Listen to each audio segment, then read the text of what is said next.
Templo de Cesareia Marítima, um dos monumentos mais majestosos construídos por Herodes o Grande, se enriquece de uma nova e importantíssima descoberta. Após terem colocado à disposição dos visitantes o hipódromo, o teatro e o Herodion, as autoridades do maior parque arqueológico de Israel se concentraram na área do templo que antigamente se erguia diante da entrada do porto, definida impressionante por tamanho e beleza pelo historiador Giuseppe Flávio. Pela primeira vez foram trazidos à luz os vestígios do altar-mor, situado embaixo da escadaria que subia ao templo. Tratava-se de uma magnífica estrutura circular diante da plataforma, também construída por Herodes o Grande.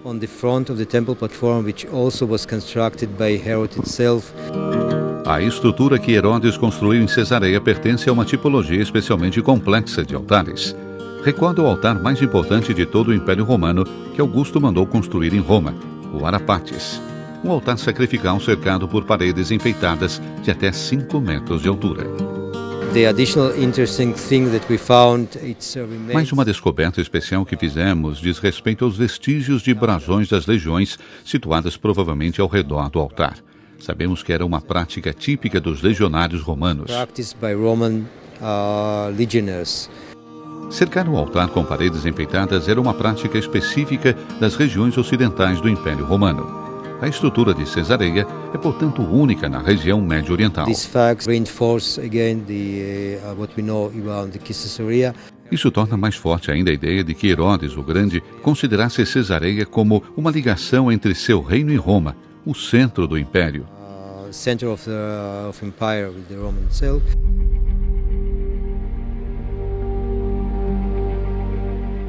A fama de Cesareia não se deve apenas ao Império Romano e à história antiga. Também na época cristã, a cidade adquiriu uma posição de destaque. Antes de mais nada, sabemos disso pelos Atos dos Apóstolos no Novo Testamento.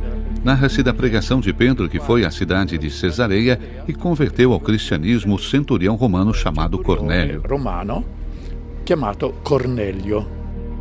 Em segundo lugar, temos a história de São Paulo, preso em Cesareia e detento no pretório de Herodes, que os arqueólogos têm identificado recentemente com certeza. Precisamente aqui no Palácio do Pretório, durante as perseguições, foram trazidos muitos dos primeiros cristãos para serem processados. Muitos deles sofreram martírio.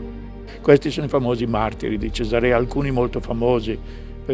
Esses são os famosos mártires de Cesareia, alguns conhecidos inclusive como o soldado marino, que teve que escolher entre a espada e o evangelho. Ele escolheu o evangelho. E lui scelse il Vangelo. Na época cristã, os bizantinos construíram santuários nos lugares da cidade relacionados com os acontecimentos evangélicos. A Basílica Bizantina, em forma octogonal, surgia no lugar onde tinha sido construído o templo pagão.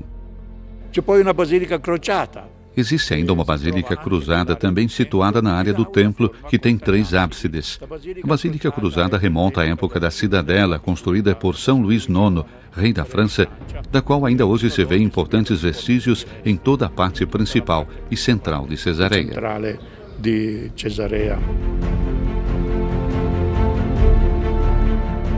Antes de se tornar um lugar dedicado exclusivamente às escavações arqueológicas, a cidade era ainda habitada por alguns cristãos.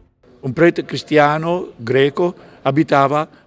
Um padre grego ortodoxo vivia no lugar da Basílica Cruzada dedicada aos santos Pedro e Paulo.